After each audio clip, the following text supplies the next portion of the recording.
ಕೆಲಸ ಆಗ್ಬೇಕು. ಎರಡನೇ ಪಾಯಿಂಟ್ ಬರ್ಕೊಟ್ರಮ್ಮ, ನಮ್ಮ ಮಕ್ಕಳು ಯುವ ಜನರಿಗೆ ಬರೀ ಹಣಕಾಸಿಂದ ಅಷ್ಟೇ ಅಲ್ಲ, ಅವ್ರ ವ್ಯಕ್ತಿತ್ವ ವಿಕಾಸ ಆಗುವಂತ ಕೆಲಸಗಳಾಗಬೇಕು. ಮೇಡಮ್ ನೀವೇನು ಹೇಳಕ್ ಸರ್? ಏನಿಲ್ಲ, ಈಗ ನಾವು ಚಿಕ್ಕ ಮಕ್ಕಳಿಂದ ಬೆಳೆದು ಬಂದಾಗ ಈಗ ಮಕ್ಕಳು ನಾವು ಎಲ್ಲಿದ್ರು ಒಂದು 10 ವರ್ಷ 12 ವರ್ಷ 16 ವರ್ಷದವರೆಗೂ ನಾವು ಬೆಳೆಯುವಾಗ ಏನೊಂದು ಈ ತರ ಒಂದು ಹೋಗಿ ಇದು ಚೈಲ್ಡ್ ಮ್ಯಾರೇಜ್ ಆಗಲಿ ಏನು ಒಂಥರ ಬೆದರಿಕೆಗಳು, ಹೆಣ್ಮಕ್ಳು ಎಲ್ಲಾದ್ರೂ ಆಡ್ಕೊಂಡ್ರು ಅವ್ರಿಗೇನು ಒಂದು ಸಮಸ್ಯೆ ಇಲ್ದಂಗೆ ಇಷ್ಟು ದಿನ ಬೆಳೆದು ಬಂತು.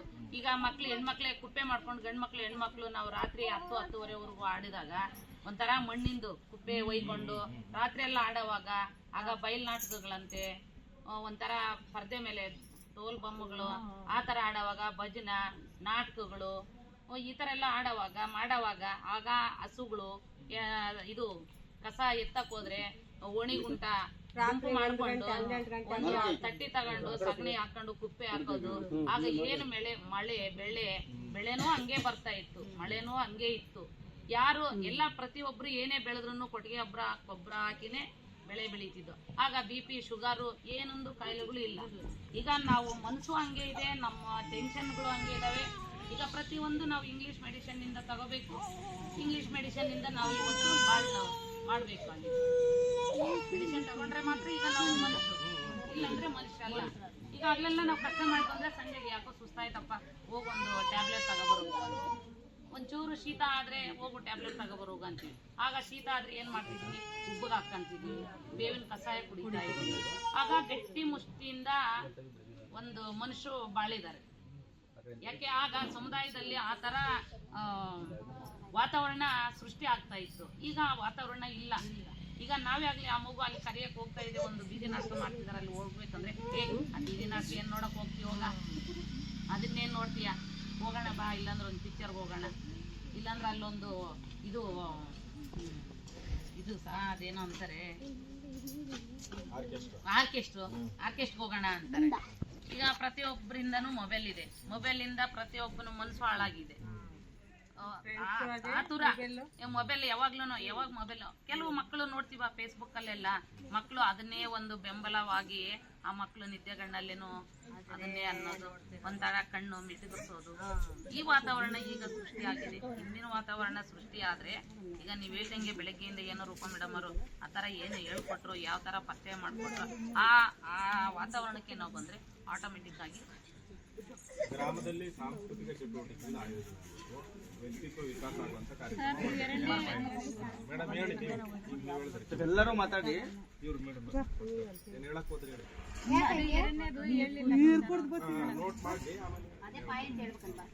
ನೋಟ್ ಮಾಡಿರೋರು ಈಗ ಹೇಳಿದ್ ಬರೀ ಉಳಿದವ್ರು ಮಾತಾಡಿ. ಇನ್ನೇನೇನು ಈಗ ಹೇಳಿದ್ರೆ ಈಗ ನಮ್ಮೂರ್ನ ಈಗ ನಮ್ಮೂರು ಅಭಿವೃದ್ಧಿ ಆಗ್ಬೇಕು ಅಂತ ಹೇಳಿ ಯೋಜನೆ ಬಂದಿದೆ, ಕಾರ್ಯಕ್ರಮ ತಂದಿದೆ, ಯೋಜನೆಗಳನ್ನ ರೂಪಿಸಿದೆ. ದುರಾದೃಷ್ಟವಶಾತು ನಮ್ಮಲ್ಲಿ ಒಂದು ಸಮಸ್ಯೆ ಏನಾಗ್ಬಿಟ್ಟಿದೆ ಅಂದ್ರೆ, ಏನ್ ಯೋಜನೆ ತಂದಿದೆ, ಏನ್ ಕಾರ್ಯಕ್ರಮ ತಂದಿದೆ ಅಂತ ನಮಗೆ ಮಾಹಿತಿನೇ ಇರಲ್ಲ. ಯಾರ ತಿಳ್ಕೊಂಡವ್ರು ಇರ್ತಾರೆ, ಅವರು ಯಾರು ಹೇಳಗಲ್ಲ, ಅವರೇ ಗೌಪ್ಯವಾಗಿ ಅದು ಫಲಾನುಭವಿಗಳಿಗೆ ಅಂತ ಬಂದಿರುತ್ತೆ ಸರ್. ಅದು ಫಲಾನುಭವಿಗಳಿಗೆ ಸ್ವಲ್ಪ ಒಂದು ಅವೇರ್ನೆಸ್ ಕೊಡಲ್ಲ. ಯಾರನ್ನ ಅವ್ರು ಬೇಕಾ ಬಿಟ್ಟು ಯಾವ್ದವ್ರನ್ನ ಅಲ್ಲೇ ಸೇರಿಸ್ಕೊಂತಾರೆ. ಒಂದು ಟಾಮ್ ಬಡಿಬೇಕು, ಗ್ರಾಮದಲ್ಲಿ ಟಾಮ್ ಹೊಡಿಸ್ಬೇಕು, ಈ ತರ ಒಂದು ಪಂಚಾಯತಿಗೆ ಅನುದಾನ ಬಂದಿದೆ, ಈ ತರ ಮಹಿಳೆಯರಿಗೆ ಒಂದು ಕೆಲಸ ಕಾರ್ಯದ ಬಗ್ಗೆ ಇದೆ, ಮಹಿಳೆಯರು ಸೇರ್ಬೇಕು. ಇಲ್ಲ ಯಾವ್ದೋ ಒಂದು ಗ್ರಾಮ ಸಭೆ ಅಂತಾರೆ, ಎಲ್ಲೋ ಒಂದು ಮೂಲೆಯಲ್ಲಿ ಮಾಡ್ಕೊಂತಾರೆ, ಅದು ಮುಚ್ಚಿಟ್ಕೊಂತಾರೆ. ಸರ್ಕಾರಿ ಯೋಜನೆಗಳ ಮಾಹಿತಿಯನ್ನು ತಿಳಿದುಕೊಳ್ಳುವುದು, ಸರ್ಕಾರಿ ಯೋಜನೆಗಳ ಮಾಹಿತಿಯನ್ನು ತಿಳಿದುಕೊಳ್ಳೋದು ಅದು ಕೂಡ ಬಹಳ ಇಂಪಾರ್ಟೆಂಟ್. ಊರಲ್ಲಿ ಒಂದು ಮೂಲಭೂತ ಸೌಕರ್ಯ ಆಗ್ಲಿ, ಯಾವುದೇ ಒಂದು ಸರ್ಕಾರಿ ಊರುಗಳಲ್ಲಿ ಶಾಲೆಗಳು ನಲ್ಲಿ ಎಲ್ಲ ಮೂಲಭೂತ ಸೌಕರ್ಯಗಳು ಇದೆಯಾ? ಅಂದ್ರೆ ಶಾಲೆ, ಕಟ್ಟಡ, ಕುಡಿಯೋ ನೀರು, ಯಾವ್ದು ಒಂದು ಹಳ್ಳಿಯಾಗಿದ್ರೆ ಈಗ ಒಂದು ಹಳ್ಳಿಯಲ್ಲಿದ್ರೆ ಇನ್ನೊಂದು ಹಳ್ಳಿಯಲ್ಲಿ ಆ ಮೂಲಭೂತ ಸೌಕರ್ಯಗಳು ಇಲ್ಲ. ನಮ್ಮ ಪಂಚಾಯತಿಯಲ್ಲೇನೆ ನಾವೇ ಹೇಳ್ತೀವಿ ಇಲ್ಲ. ಯಾರು ಅವರು ಪಂಚಾಯತಿಯಲ್ಲಿ ಸ್ವಲ್ಪ ಡ್ಯಾಮ್ನೆಟ್ ಆಗಿ ಯಾವನು ಆನ್ಸರ್ ಮಾಡ್ತಾರೋ ಅಂಥವ್ರ ಹಳ್ಳಿಯಲ್ಲಿ ಇವತ್ತು ಮೂಲಭೂತ ಸೌಕರ್ಯ ಆಗಿದೆ. ಶಾಲೆಗಳಲ್ಲಿ ನಮ್ಮ ನೆಕ್ಸ್ಟ್ ಪಾಯಿಂಟ್, ಶಾಲೆಗಳಲ್ಲಿ ಮೂಲಭೂತ ಸೌಕರ್ಯ ಚೆನ್ನಾಗಬೇಕು. ಶಾಲೆ ಮತ್ತು ಅಂಗನವಾಡಿ ಅಷ್ಟೇ ಅಲ್ವಾ? ಅಂಗನವಾಡಿಗಳು ಇದಾವಲ್ಲ, ಅಂಗನವಾಡಿ ಮೇಡಮ್ ಇದ್ದಾರೆ, ಅಂಗನವಾಡಿಯಲ್ಲಿ ನೀವು ಅಂಗನವಾಡಿಗಳಲ್ಲಿ ಹೇಗಿದೆ ಸೌಕರ್ಯಗಳು? ಈಗ ಮೂಲಭೂತ ಸೌಕರ್ಯ ಇಲ್ಲ ಸರ್. 2 ಹಳ್ಳಿಗೆ ಮಾತ್ರ ಈಗ ಒಂದು ಚಿಕ್ಕಜಾಲ ಫಸ್ಟ್ ಸೆಂಟ್ರು GT ಹಳ್ಳಿ 6 ಹಳ್ಳಿ 7 ಅಂಗನವಾಡಿ ಕೇಂದ್ರಗಳಲ್ಲಿ 2 ಕೇಂದ್ರ ಮಾತ್ರ ಮೂಲಭೂತ ಸೌಕರ್ಯ ಆಗಿದೆ. ಇನ್ನೂ ಕೆಲವು ಆಗವ್ ಇದಾವೆ. ಈಗ 7 ಅಂಗನವಾಡಿಗಳು ಸ್ವಂತ ಕಟ್ಟಡ ಇದೆಯಾ?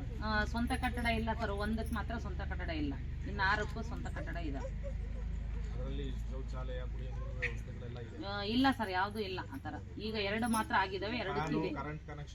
ಕರೆಂಟ್ ಕನೆಕ್ಷನ್ ಎಲ್ಲ ಫ್ರಾಡೆ ಸಹ, ಎಲ್ಲ ಫ್ರಾಡೆ. 2019ರಲ್ಲಿ ಕಾಂಟ್ರಾಕ್ಟ್ ತಗೊಂಡ್ರು ಒಬ್ರು. ಕೆಲವು ಅಂಗನವಾಡಿ ಕೇಂದ್ರಕ್ಕೆ ಮಾಡಿದ್ರು, ಕೆಲವು ಅಂಗನವಾಡಿ ಕೇಂದ್ರಗಳು ಮಾಡಿಲ್ಲ. ಈಗ ನಾವು ಕೇಳಿದ್ರೆ 2019ರಲ್ಲಿ ನಮ್ದು ಅದರಲ್ಲಿ ಸೇರಿದೆ ಅಂತ ಇವ್ರು ಹೇಳ್ತಾರೆ. ನಮ್ದು ಇದುವರೆಗೂ ಬಂದ್ರಿ ನಮ್ಮ ಅಂಗನವಾಡಿ ನೋಡಿದ್ರೆ ನೀವೇನ್ ಅಂತೀರ? ದೊಡ್ಡ ಜಾಲೋಡು. ಬಿಲ್ ಆಗಿದೆ, ಬಿಲ್ ಮಾಡ್ಕೊಂಡಿದ್ದಾನ ಅವನು, ಆದ್ರೆ ಕೆಲಸ ಪೂರ್ಣ ಆಗಿಲ್ಲ. ಈಗ ನೋಡಿ, ಒಂದು ಹಳ್ಳಿನಲ್ಲಿ ನಾವೇನಾದ್ರೂ ನಮ್ಮ ಹಳ್ಳಿ ಬಗ್ಗೆ ನಾವು ಜವಾಬ್ದಾರಿ ತಗೊಂಡಿಲ್ಲ ಅಂದ್ರೆ ಸರ್ಕಾರಕ್ಕೆ ಜವಾಬ್ದಾರಿ ಬಿಟ್ರೆ ಏನ್ ಪರಿಸ್ಥಿತಿ ಆಗುತ್ತೆ ಅಂತ ಗೊತ್ತಾಗಿಲ್ಲ. ಹೌದ್ ತಾನೆ? ಸರ್ಕಾರದವ್ರು ಕೊಟ್ರೆ ಅವ್ರಿಗೆ ಏನಾಗಬೇಕು ಹೇಳಿ? ಬಿಲ್ ಬೇಕು ಅಷ್ಟೇ. ಬಿಲ್ ತಿಂಬಾರು ಬಿಲ್ ತಿಂದು ಅವ್ರ ಮನೆಗೆ ಸಾಕು.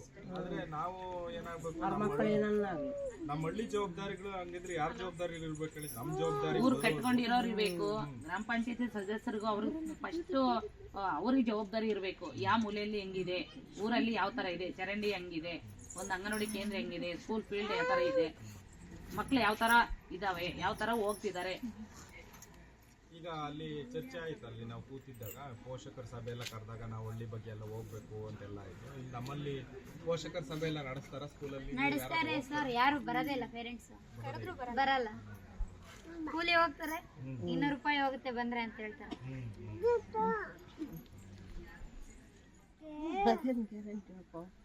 ಆಗ ಇಷ್ಟೆಲ್ಲ ದುಡ್ಡಿಂದ ಅಭಾವ ಇಲ್ದಾಗನೇ ವಾಸಿ ಆಗಿತ್ತು ಸರ್.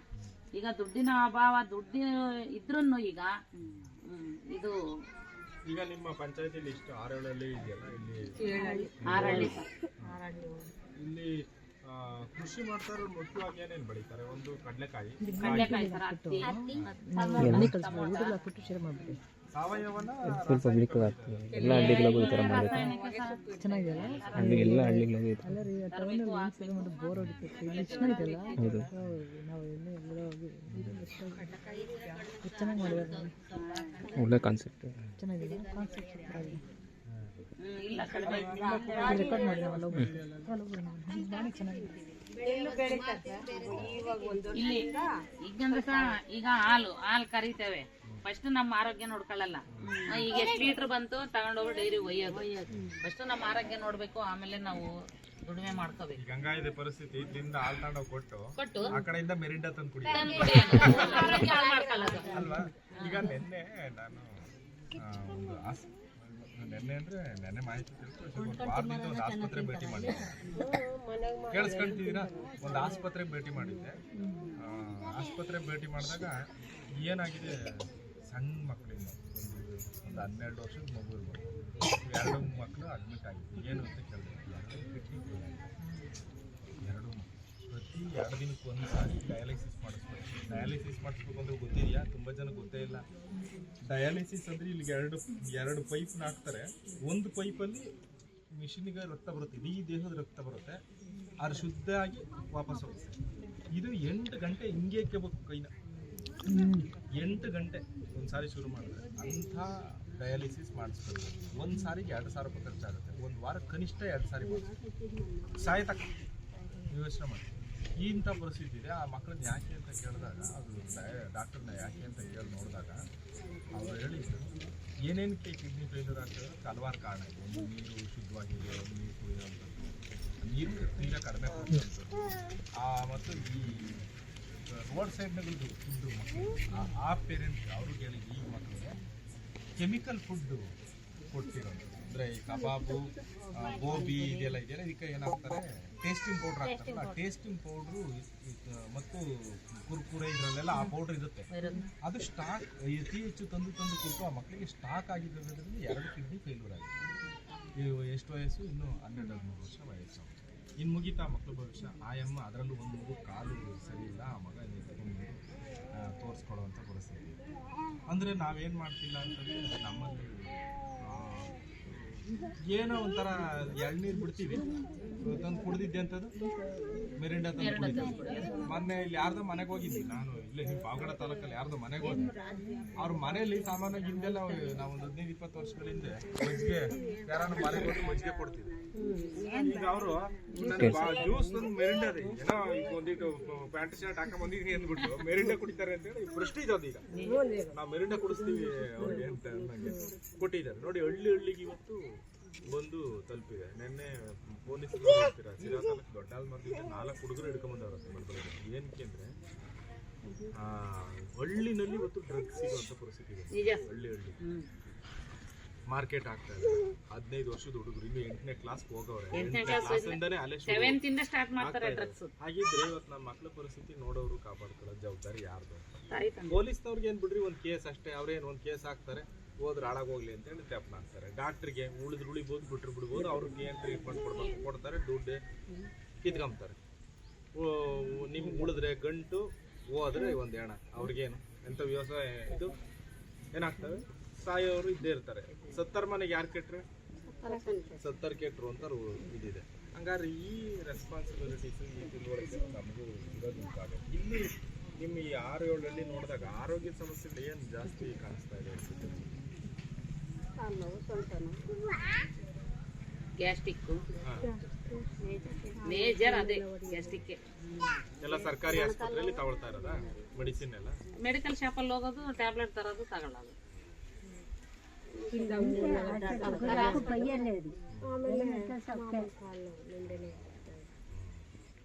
ಆಗ ಮೊಣಕಾಲು ನೋವು ಬರಬೇಕು, ಸೊಂಟ ನೋವು ಬರ್ಬೇಕಂದ್ರೆ ಆಗನವರು ಸೊಂಟ ನೋವು, ಕಾಲು ನೋವು ಹೋಗ್ತಿರ್ಲಿಲ್ಲ. ಯಾಕೆ? ಕೊಳವೆ ಬಾವಿಯಿಂದ ಬರ ನೀರು ನಾವು ಸೇವನೆ ಮಾಡ್ತಿದ್ವಿ. ಆಗ ನಾವು ಗಟ್ಟಿ ಮುಷ್ಟಿಯಿಂದ ಏನ್ ಕಾಲು ನೋವು, ಸೊಂಟ ನೋವು ಇರ್ಲಿಲ್ಲ. ಈಗೆಲ್ಲ ಕೆಮಿಕಲ್ಸ್ ಹಾಕಿರೋ ನೀರೇ ತಗೊಂತ ಇದೀವಿ. ಕೆಮಿಕಲ್ಸ್ ಇಂದಾನೆ ನಾವು ಟ್ಯಾಬ್ಲೆಟ್ ತಗೊಂಡೆ ಇದು ಕ್ಯೂರ್ ಮಾಡ್ಕೊಂಡು ಓಡಾಡ್ತೀವಿ. ಆಗ ಬಾವಿಯಿಂದ ಊರ ನೀರು, ಚೆಲ್ಮೆ ನೀರು ಕುಡಿತಾ ಇದ್ವಿ. ಆಗ ಏನೂ ಆಗ್ತಿರ್ಲಿಲ್ಲ. ಈಗ ಹಂಗಾಗಿದೆ. ನಮ್ಮ ಇದರಲ್ಲಿ ಮನೆಗಳಲ್ಲಿ ಇಷ್ಟು ಜನದಲ್ಲಿ ಕೂತಿರೋರಲ್ಲಿ ಯಾರಾದ್ರೂ ಕೈ ತೋಟ ತರ ಇದೆಯಾ? ಹಿತ್ಲಲ್ಲಿ ತರಕಾರಿ ಬೆಳ್ಕೊಳ್ಳೋದು ಎಲ್ಲ ಅವರೇ ಸಹ. ಈಗ ಹಿತ್ಲಲ್ಲೇನಿಲ್ಲ, ಅವರು ಹೊಲಗಳಲ್ಲೇ ತೋಟದಲ್ಲಾದ್ರೂ ಬೆಳಿತಾರೆ, ಮನೆಗಳ ಹತ್ರ ಬೆಳ್ಕೊಂತಾರೆ. ಗಿಡ ಇಕ್ಕಿದೀವಿ, ಸಪೋಟ ಗಿಡ ಇಕ್ಕಿದೀವಿ, ಹೂವಿನ ಗಿಡಗಳೆಲ್ಲ ಇಕ್ಕಿದೀವಿ, ತೆಂಗಿನ ಗಿಡ ಇಕ್ಕಿದೀನಿ, ನಿಂಬೆಹಣ್ಣು ಗಿಡ, ಕಿತ್ಲೆಹಣ್ಣಿನ ಗಿಡ, ಹಲಸಿನ ಗಿಡ, ಇಂಥ ಗಿಡ ಇಲ್ಲ. ತರಕಾರಿ ಏನಿಲ್ಲ, ಗಿಡಗಳೆಲ್ಲ ಎಲ್ಲ ಇಕ್ಕಿದ್ವಿ. ನಿಮ್ಮ ಮನೆ ಅಕ್ಕಪಕ್ಕ ಮನೆ ತೋಟದಲ್ಲಿ ಎಂತ ಊರಂದ್ರೆ ಗೌಡ್ದಿಮ್ನಳ್ಳಿ. ಎಲ್ಲ ಗಿಡ ಇಕ್ಕಿದ್ವಿ. ಇಂಥ ಗಿಡ ಇಲ್ಲ ಅಂದಂಗೆ, ಇಂಥ ಗಿಡ ಇಲ್ಲ ಅಂದಂಗೆ ಹೂವಿನ ಗಿಡ ಆಗ್ಲಿ. ನೋಡ್ರಿ, ಅವಾಗ ಕನಿಷ್ಠ ಪಕ್ಷ ನಮ್ಮಲ್ಲಿ ನಮಗೆ ಬೇಕಾದದನ್ನ ನಾವೇ ಬೆಳ್ಕೊಳ್ಳುವಂತ ಪರಿಸ್ಥಿತಿ. ಇವಾಗ ಏನಾಗ್ಬಿಟ್ಟಿದೆ ಅಂದ್ರೆ ತರಕಾರಿ ಅವ್ರನ್ನ ಮಕ್ಕ ನೋಡೋದು. ಐ ಥಿಂಕ್ ನನಗೆ ಗೊತ್ತಿದ್ದಂಗೆ ನಾವು ಚಿಕ್ಕ ವಯಸ್ಸಿನಲ್ಲಿ ಎಕ್ಸೆಪ್ಟ್ ಕೊತ್ತಂಬರಿ ಸೊಪ್ಪು ಬಿಟ್ರೆ ಇನ್ನು ಉಳಿದಿದ್ದು ಕಾಂತಿದ್ದು ಇರ್ಲಿಲ್ಲ ಅಲ್ಲ. ಪ್ರತಿಯೊಬ್ರು ತರಕಾರಿ ಬೆಳೀತಾ ಇದ್ರು. ಬೆಳಿತಿದ್ದೆ ಸರ್, ಕೋಳಿ ಸಾಕಿದ್ವಿ. ಕೋಳಿ ಇವಾಗ ರೇಟು 2000-3000 ಹೋಗ್ತದೆ. ಆಗ 3 ರೂಪಾಯಿ ಕೆಜಿ, 2.5 ರೂಪಾಯಿ ಕೆಜಿ ಇತ್ತು. ತರಕಾರಿ ಇಲ್ದಂಗೆ ಕೋಳಿ ಕೋಳಿ ಸಾಕಾಣಿಕೆನೂ ಇದೆ. ಹಂಗಾದ್ರೆ ಸೆಡ್ಡೆ ಮಾಡ್ತಿದ್ವಿ. 25,000 ಇಕ್ಕಿವಿ. ನಾಟಿ ಕೋಳಿ ಮಾತ್ರ. ಇದು ಮ್ಯಾಕಿಗಳು, ಹಸುಗಳಿದೆಯಾ ನಿಮ್ಮಲ್ಲಿ ಕೂತಿರೋರು? ಹಸುಗಳು ಸಾಕಿದ್ರ? ನಾಟಿ ಹಸುಗಳಿದಾವ, ಸೀಮೆ ಹಸುಗಳಿದಾವೆ? ಈಗ ಇಲ್ಲೆಲ್ಲ ಸ್ವಲ್ಪ ನಾಟಿ ಹಸುವಿನ ತುಪ್ಪಕ್ಕೆ ತುಂಬಾ ಬೆಲೆ ಇದೆ ಅಂತಾರಲ್ಲ, ಆ ತರ ಮಾಡ್ತಿದ್ದಾರೆ ಯಾರಾದ್ರೂ? ಎಷ್ಟಿದೆ ಕೆಜಿ? ಅವರೂರಲ್ಲೇ ಮಾರೋದು 250. 800 ಇದೆ ಸರ್. ಕೆಜಿ ಬಂದ್ರೆ 1000 ಉದ್ದ ಸೇರಿಸ್ತದೆ ಅಷ್ಟೇ. 1000-1,000 ಇರುತ್ತೆ ಕೆಜಿ ಲೆಕ್ಕ.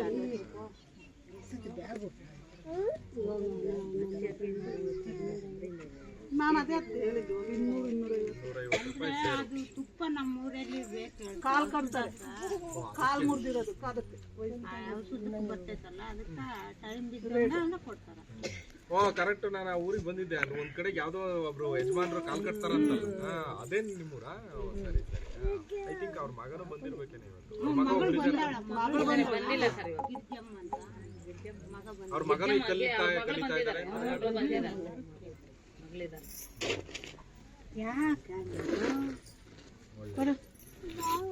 ಆಮೇಲೆ ಇನ್ನೇನು ಹೇಳ್ತೀರಿ ಬೇರೆಯವರು? ನೀವೇನು ಹೇಳ್ತೀರಿ?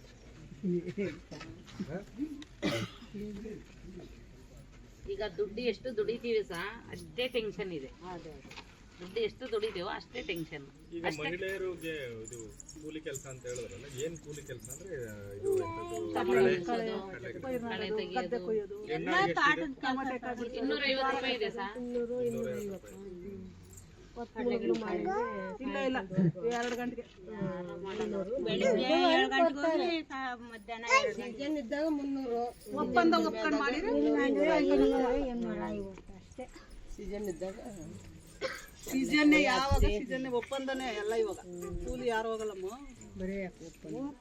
ಯಾರೋ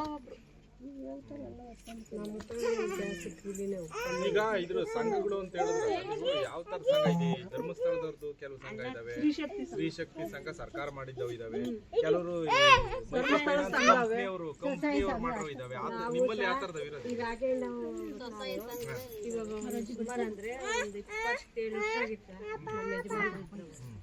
ಅದಕ್ಕೆ ನಮ್ಮ ಯಜಮಾನರಿಗಿಂತ ಮುಂಚೆಗೆ ಆ ಸಂಘ ಅವತ್ತು ಇವತ್ತು ಹಿಂಗೆ ಕಂಟಿನ್ಯೂ ಆಗಿ ನಡೆಸ್ತಾ ಇದ್ವಿ. 2001ರಲ್ಲಿ ಮಾಡಿರೋದು. 2002ರಲ್ಲಿ ಈ ಯೋಜನೆ ತಂದ್ರೆ ಸಹ ಮಾಡಿರೋ ಸಂಘಗಳೆಲ್ಲ ಹೊಡೆದವೆ. ನಮ್ಮ ಸಂಘ ಅಂತೂ ಇವತ್ತು ಹಂಗೆ ಕಂಟಿನ್ಯೂ ಆಗಿ ನಡೆಸ್ತಾ ಇದ್ವಿ. 28 ವರ್ಷ ಮಾಡಿರೋ ಸಂಘ ಧರ್ಮಸ್ಥಳದ ಗೌರ್ಮೆಂಟ್